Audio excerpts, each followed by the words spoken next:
Alright, so this is going to be another movie review. This one's called Gunman in the Streets, 1950. Give me a 2 out of 5 stars. I dislike this one. It's got the kind of dark noir feel, but I just couldn't get it into it.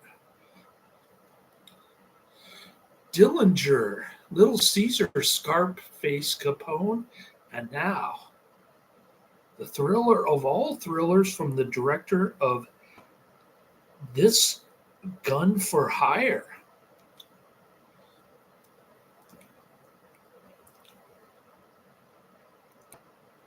Pulp Cinema. Gunman in the Streets Canadian title. Gangster at Bay is a French US produced 1950 black and white film noir directed by Frank Tuttle, starring Dane Clark and Simone Signoret. Unreleased for theatrical screening in the US, the film was titled Time Running Out for its US television syndication from 1963. The low-budget B movie was shot on location in Paris, France. A French-language version of the film, directed by Boris Lewin, was released in France under the title The Hunted. U.S. Army deserter turned criminal on the run, Eddie Roback, is being chased through the streets of Paris. The fugitive finds his old girlfriend, Denise Vernon, Signoret, and Roback tries to get money from her in an attempt to get across the border to Belgium. The girlfriend's admirer, a U.S. crime reporter, Duke, as well as a countrywide manhunt, become obstacles Roback must get past in order to escape. While trying to raise money for him, Denise finds Roback a hiding place in the photographic studio Max Salva, who may have turned Roback in. Distributed by Decina International Film Distributors in Canada. Release date 1950, runtime 86 minutes, country France, languages English and French.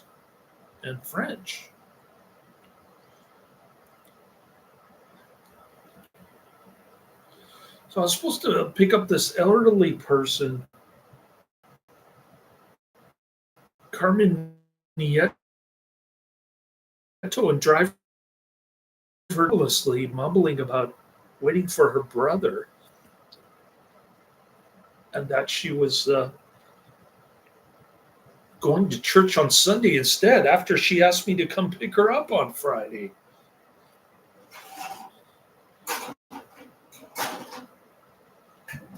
I thought my other church friend said that she didn't have any family. Her family deserted her. Now she's saying her brother's going to pick her up.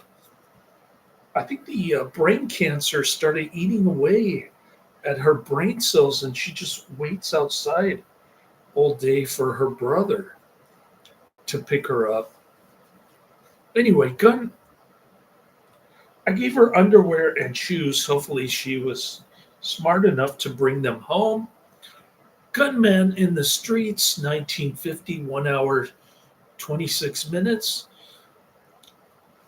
It gets a pretty decent 6.6 out of 10 on IMDb.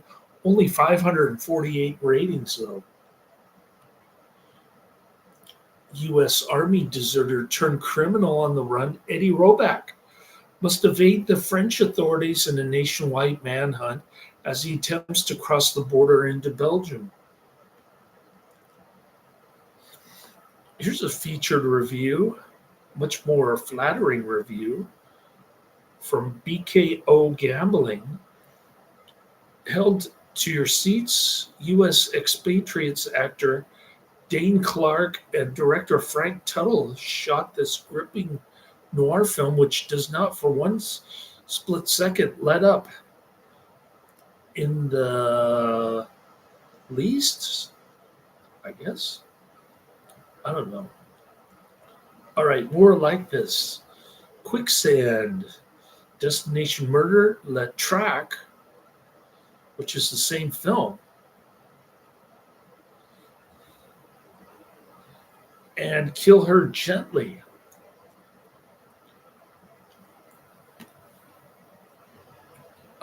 Eddie Roback is quoted as saying, "Tell you what we do. I got a gun, and you got a pretty good idea. We compromise." Frank Clinton, how's that? Eddie Roback, we do it my way. Alternate language version of La Traque, 1950.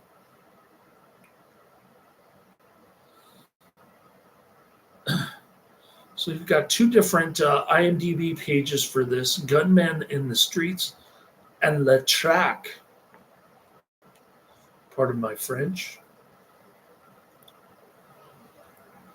Release date July 17th, 1953 in Australia. Country of origin France. Language is French and English, also known as Time Running Out. Filming locations Paris, France. Production company Films Sacha Gordine. Runtime 1 hour 26 minutes.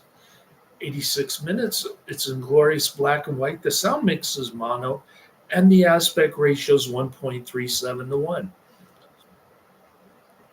So it's pretty tame film noir. Lots of driving around and not much action in this one.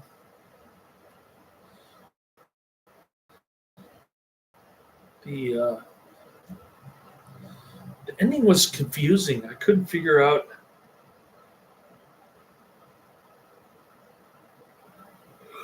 what was going on here. I guess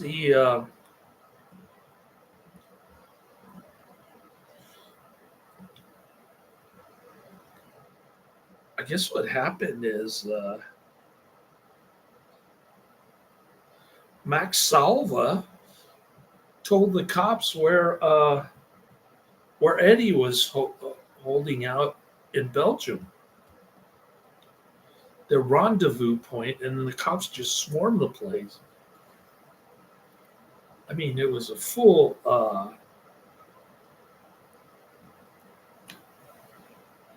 riot squad coming after him, and he didn't turn yellow. He tried to fight his way, but no such luck. A rather disappointing ending.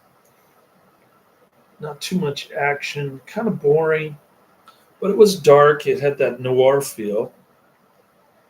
Of course, it was in glorious black and white. So I didn't hate this one. I just thought it was boring and dull. A lot of dialogue, not much action. All right. First on my list is Bowery at Midnight, 1942. Number 2 is The Day of Siege, September 11, 1683, 2012. And number 3 is Africa Speaks, 1930. So those are the next 3 coming down the pike on my list. I should be able to catch up and get through a couple of them at least tomorrow. I'm still trying to bang through these Adventures of Smiling Jack and Adventures of Flying Cadets serials from 1943. I don't have anything going on tomorrow, except I've got to drive to I've got to pick up my clothes from the dry cleaners. It's only $25. I think I can afford that. And yeah, cool. I'll watch a couple more episodes of those old time 1943 serials in glorious black and white, of course. And then tomorrow we'll hit Bowery at midnight, 1943. Laters.